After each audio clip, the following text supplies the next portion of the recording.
Assalamualaikum warahmatullahi wabarakatuh. Kami dari kelompok 9 yang beranggotakan saya, Dimas Singgih Novianto, 2 Nur Andini Rahma, 3 Muhammad Habibun Najib, 4 Miftahul Umayyah akan mempresentasikan sejarah pendidikan di Amerika Serikat. Oke, langsung saja ke materinya. A. Filsafat pendidikan dan orientasi pendidikan. 1.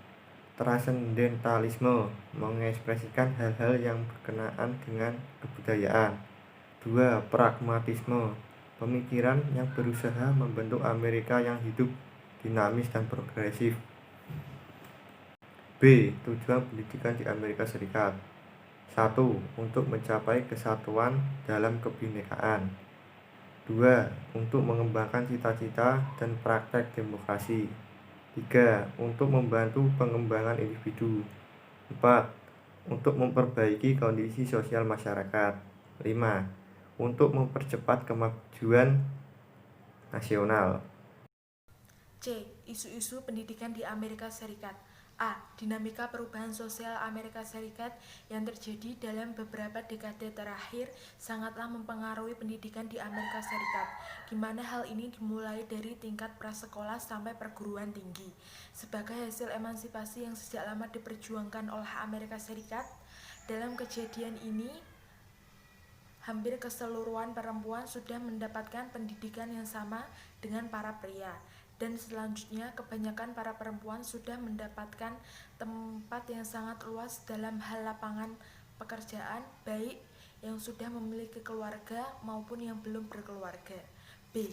Masyarakat Amerika Serikat dihadapkan kepada masalah tingkat perceraian keluarga yang sangat tinggi dan bahkan tertinggi di antara beberapa negara-negara di dunia. Yang diakibatkan dari kejadian ini adalah makin banyaknya anak-anak yang hidup atau tinggal dengan satu orang tua, pada umumnya tinggal bersama ibu, yang mana harus bekerja sendirian guna untuk memenuhi kelangsungan hidup. C. Sistem kependidikan di Amerika Serikat memiliki berbagai badan-badan resmi yang berguna sebagai suatu instrumen monitoring dan evaluasi kependidikan. Dan hasil dari beberapa penelitian dan informasi Amerika Serikat mengalami suatu kemunduran yang sangat serius dalam hal ini telah menjadi isu yang sangat hangat ketika dipublikasikan oleh berbagai media sejak tahun 1980-an. D. Kebijakan di bidang manajemen pendidikan formal. Departemen Pendidikan Federal. Departemen ini dipimpin oleh seseorang staf sekretaris kabinet. Tugas departemen ini adalah melaksanakan semua kebijakan pemerintah federal dalam sektor pendidikan di semua tingkatan pemerintahan dan untuk semua jenjang pendidikan. E. Dinamika dalam pendidikan Amerika Serikat. A. Banyaknya anak usia sekolah yang tidak diasuh langsung oleh orang tua mereka karena adanya dinamika perubahan sosial masyarakat Asia yang umumnya baik sang ibu atau sang ayah memiliki kesibukan yang sangat tinggi di luar rumah. Hal ini akan menjadikan permasalahan yang serius bagi perkembangan sosial anak dilihat dari aspek psikis dan emosional. B. Tingginya tingkat perceraian yang mengakibatkan banyaknya anak-anak usia sekolah yang hanya diasuh oleh sang ibu sebagai single parent dalam rumah tangga. Tidak sedikit janda cerai di Asia yang terpaksa harus berprofesi rendahan dan kasar. Hal ini juga mempengaruhi perkembangan sosial anak-anak mereka. Saya akan menjelaskan tentang pengembangan pendidikan dan tenaga kependidikan.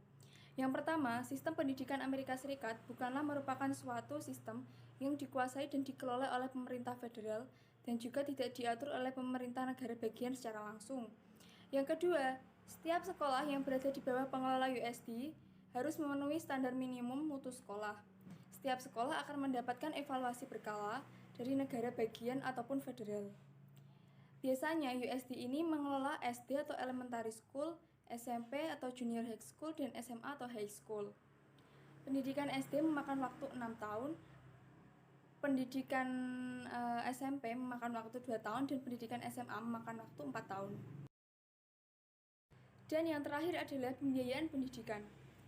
Pembiayaan pendidikan dibagi menjadi 2, yaitu yang pertama, sumber keuangan pendidikan, khususnya pendidikan dasar dan menengah pemerintah atau public school, terutama berasal dari daerah, kabupaten, dan sumber-sumber lokal lainnya, yang sebagian besar bersumber dari pajak bumi dan pajak-pajak negara bagian. Secara nasional, dari kedua jenis sumber ini rata-rata 45% diperuntukkan bagi sekolah-sekolah. Selebihnya, sumber terutama untuk keuangan pendidikan ini berasal dari pemerintah federal semakin meningkat, terutama untuk daerah-daerah yang tergolong miskin. Yang kedua, sumber-sumber lain atau uang kuliah mahasiswa, bantuan swasta, sumbangan sukarela, dan lain-lain, kurang lebih 50%. Sumber dari pemerintah negara bagian merupakan bagian yang terbesar dari pendanaan pendidikan tinggi negeri. Sementara uang kuliah mahasiswa dan bantuan organisasi sosial merupakan bagian terbesar dari sumber pendidikan tinggi siswa. Sekian presentasi dari kelompok kami. Apabila ada salah kata, mohon dimaafkan. Wassalamualaikum warahmatullahi wabarakatuh.